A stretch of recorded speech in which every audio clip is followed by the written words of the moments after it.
আসসালামু আলাইকুম, কেমন আছেন সবাই? আজকে আমি আপনাদের সাথে শেয়ার করতে এসেছি মজাদার একটি রেসিপি। আর আজকে আমি আপনাদেরকে তৈরি করে দেখাবো একদম সহজ উপায়ে কিভাবে বাসায় তৈরি করে নিতে পারবেন একদম রেস্টুরেন্ট স্টাইলের ইলিশ পোলাও। ইলিশ পোলাও ভালো লাগে না এমন কেউ হয়তো খুঁজে পাওয়া যাবে না। আমার তো অনেক বেশি ভালো লাগে। তো তাহলে চলুন দেখে নেওয়া যাক আমি কিভাবে এই ইলিশ পোলাওটা তৈরি করে নিয়েছি। এটি দেখতে যেমন সুন্দর হয়েছে, খেতে কিন্তু তার থেকে বেশি সুস্বাদু হয়েছে। প্রথমে আমি এখানে একটি বাটির মধ্যে মশলা তৈরি করে নেব। আর মশলা তৈরি করার জন্য প্রথমে আমি এখানে দিয়ে নেব 1/2 কাপ পরিমাণ টক দই। আর টক দইটা আমি ডিপে রেখেছিলাম, এইজন্য একটু পানি পানি হয়ে গিয়েছে। এখন আমি এখানে দিয়ে নেব 1 চামচ পরিমাণ মরিচের গুঁড়া। আর সাথে দিয়ে নেব 1 চামচ পরিমাণ ধনিয়ার গুঁড়া, 1 চামচ পরিমাণ জিরার গুঁড়া আর দিয়ে নেব স্বাদমতো লবণ। আর এখানে আমি 2 চামচ পরিমাণ আদা রসুন বাটা দিয়ে দিব। আর সাথে দিয়ে নেব 1 চামচের একটু কম চিনি আর 2 টেবিল চামচ সাদা তেল মানে সয়াবিন তেল। সবকিছু এখন চামচের সাহায্যে ভালোভাবে নেড়েচেড়ে মিশিয়ে নেব। আর মিশিয়ে নেওয়া হয়ে গেলে এখন এখানে দিয়ে নেব ইলিশ মাছ। আমি আগে থেকেই কেটে ধুয়ে পরিষ্কার করে রেখেছি ইলিশ মাছ দিয়ে মশলার সাথে একটু ভালোভাবে মিশিয়ে নিব। আর মিশিয়ে নেওয়া হয়ে গেলে এই ইলিশ মাছকে আমি 10 থেকে 15 মিনিটের জন্য রেস্টে রেখে দেব। এখন আমি চুলার মধ্যে বড় সাইজের একটি কড়াই নিয়ে নিয়েছি, কারণ এই কড়াইয়ের মধ্যে আমি পুরো রান্নাটা শেষ করব। তো এখন আমি এখানে পরিমাণ মতো তেল দিয়ে নিয়েছি। এখানে আমি 1/2 কাপের একটু কম তেল দিয়ে দিয়েছি। আর এখন পেঁয়াজ কুচি দিয়ে দিব। আর এটা আমি পেঁয়াজ বেরেস্তার জন্য পেঁয়াজ ভেজে নেব প্রথমে। তো পেঁয়াজগুলোকে আমি হালকা একটু নেড়েচেড়ে ভালোভাবে বেরেস্তা তৈরি করে নেব। আর বেরেস্তা তৈরি করার জন্য পেঁয়াজগুলোকে অবশ্যই কিন্তু নেড়েচেড়ে ভাজতে হবে। পেঁয়াজগুলো কিন্তু অনবরত নাড়তে হবে, না হলে একটা পাশ লাল হয়ে যাবে বা পুড়ে যাবে, আরেকটা পাশ কিন্তু হবে না, কাঁচা কাঁচা থেকে যাবে। তাই অবশ্যই পেঁয়াজ বেরেস্তা করার সময় ঘন ঘন নেড়ে তারপরে বেরেস্তাটা করবেন, তাহলে সব পাশ একরকম হয়ে যাবে। আর পেঁয়াজ বেরেস্তা হয়ে গেলে আমি বেরেস্তাগুলোকে নামিয়ে নিব। পেঁয়াজ বেরেস্তার যে অবশিষ্ট তেল ছিল সেই তেলের মধ্যে আমি 1/2 কাপ পরিমাণ পেঁয়াজ কুচি দিয়ে দিব। আর পেঁয়াজ কুচিগুলোকে আমি হালকাভাবে একটু নেড়ে চেড়ে ভেজে নেব। একদম লাল লাল করে ভাজার দরকার নেই, পেঁয়াজের গন্ধটা চলে গেলেই হবে। পেঁয়াজগুলো ভাজা হয়ে গেলে আগে থেকে যে ম্যারিনেট করে রেখেছিলাম ইলিশ মাছগুলো, একে একে সব মাছ আমি এই পেঁয়াজের মধ্যে দিয়ে দিব। আর যে বাটির থেকে আমি মশলাটা মেখেছিলাম ওই বাটিটা ধুয়ে সামান্য পরিমাণে একটু পানি দিয়ে মাছটাকে রান্না করে নেব।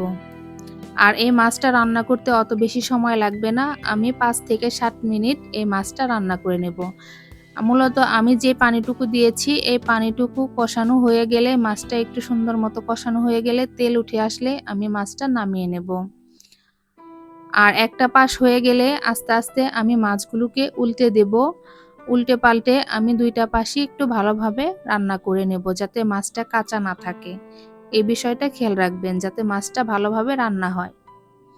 আর আমার মাছগুলো রান্না হয়ে গিয়েছে, এখন আমি মাছগুলোকে এখান থেকে তুলে নেব। আর এই মশলার মধ্যে কিন্তু আমি চালটা ভেজে রান্না করে নেব।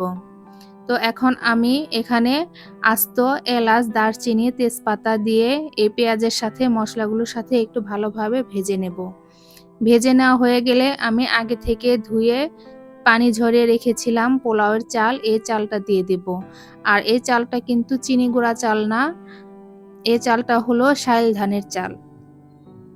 আপনারা চিনেন কিনা জানি না, শাইল ধানের চালের পোলাও কিন্তু অনেক টেস্টি হয়। আর এটা চিনি গুঁড়া চালের চাইতেও অনেক বেশি ফ্লেভার হয়। তো চালটাকে আমি ভালোভাবে একটু ভেজে নেব। আর অবশ্যই চালটা ভালোভাবে ভেজে নিতে হবে। ভাজতে ভাজতে যখন সাদা হয়ে যাবে তখন পানি দিয়ে দিব। আর পোলাওয়ের চাল যত সুন্দর করে ভাজবেন পোলাওয়ের টেস্ট ভালো আসবে আর ঝরঝরাও হবে। এখন আমি এখানে 2 চামচ পরিমাণ ঘি দিয়ে দিব। এতে করে এর স্বাদ এবং গন্ধ দুটাই ভালো আসবে।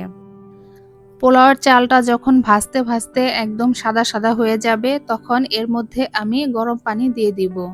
আর অবশ্যই পোলাও রান্না করার সময় বা বিরিয়ানি রান্না করার সময় গরম পানি দেওয়ার চেষ্টা করবেন, এতে করে পোলাওটা সুন্দর ঝরঝরে হবে। আর প্রতি পোয়া চালের জন্য মানে 250 গ্রাম চালের জন্য 500 গ্রাম পানি দিবেন। 1 পোয়া চালের জন্য হাফ কেজি পানি দিবেন। এই মাপে যদি আপনারা পোলাও রান্না করেন তাহলে কিন্তু একদম পারফেক্ট ঝরঝরে হবে। এই মানে মেজারমেন্টটা অবশ্যই মাথায় রাখবেন। 1 পোয়া চালের জন্য হাফ কেজি পানি, মানে 1 কেজি চালের জন্য 2 কেজি পানি। তো এখন আমি পানি দেওয়ার পরে ভালোভাবে চালগুলোকে নেড়েচেড়ে পানির সাথে মিশিয়ে নেব। তারপর পরিমাণ মতো লবণ আর কাঁচামরিচ দিয়ে ঢাকনা দিয়ে ঢেকে দেব। কিছুক্ষণ পর ঢাকনা খুলে একটু উল্টে পাল্টে দিতে হবে, না হলে কিন্তু নিচের পাশটা সেদ্ধ হয়ে যাবে, উপরে চাল চাল থেকে যাবে। কিছুক্ষণ পর আবার উল্টে পাল্টে নেব। আর পানিগুলো যখন একটু শুকিয়ে আসবে তখন কিন্তু চুলার আঁচ মিডিয়াম টু লো রেখে তারপরে ঢাকনা দিয়ে ঢেকে দিতে হবে। তো আমার পোলাওর চালটা কিন্তু একদম শুকিয়ে গিয়েছে আর পোলাওটাও অনেকটা হয়ে গিয়েছে। যখন চালের মধ্যে হালকা একটু চাল চাল ভাব থাকবে, মানে 70 বা 80 ভাগ চালটা ফুটে যাবে, তখন আমি চালের উপরে পেঁয়াজ বেরেস্তা দিয়ে দিব। তারপরে আগে থেকে যে মাছগুলো উঠিয়ে রেখেছিলাম মাছগুলোকে ভালোভাবে সাজিয়ে দিব। সবকিছু দেওয়া হয়ে গেলে তারপরে ঢাকনা দিয়ে আমি আরেকটু সময় ঢেকে রাখবো, মানে এটাকে একটু দমে রেখে দিব। 5 মিনিট দমে রাখার পর আমি আবার মাছগুলোকে একটু উল্টে দেব। সবগুলো মাছই উল্টিয়ে দিব। উল্টে দেওয়ার পর আরও 5 মিনিট দমে রেখে দেব। আর এই সময় কিন্তু চুলার আঁচটা একদম মিডিয়াম টু লোয়ে থাকবে। আর 5 মিনিট দমে রাখার পরে কিন্তু আমার রান্নাটা কমপ্লিট।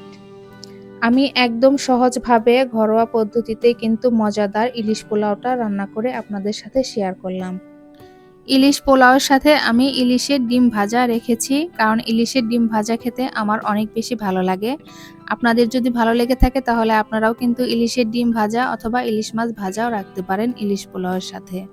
আমার এই সহজ ভিডিওটি যদি আপনাদের কাছে ভালো লেগে থাকে অবশ্যই একটি লাইক এবং কমেন্ট করে জানাবেন যে আমার রান্নাটা কেমন হয়েছে। আর অবশ্যই একবার বাসায় ট্রাই করে দেখতে পারেন, ইনশাআল্লাহ সবারই ভালো লাগবে। তো এই ধরনের সহজ সহজ ভিডিও পাওয়ার জন্য আমার চ্যানেলটিকে অবশ্যই সাবস্ক্রাইব করে রাখবেন। আর পেজ থেকে দেখে থাকলে অবশ্যই পেজটাকে ফলো দিয়ে পাশে থাকবেন। ভালো থাকবেন সবাই। আল্লাহ হাফেজ।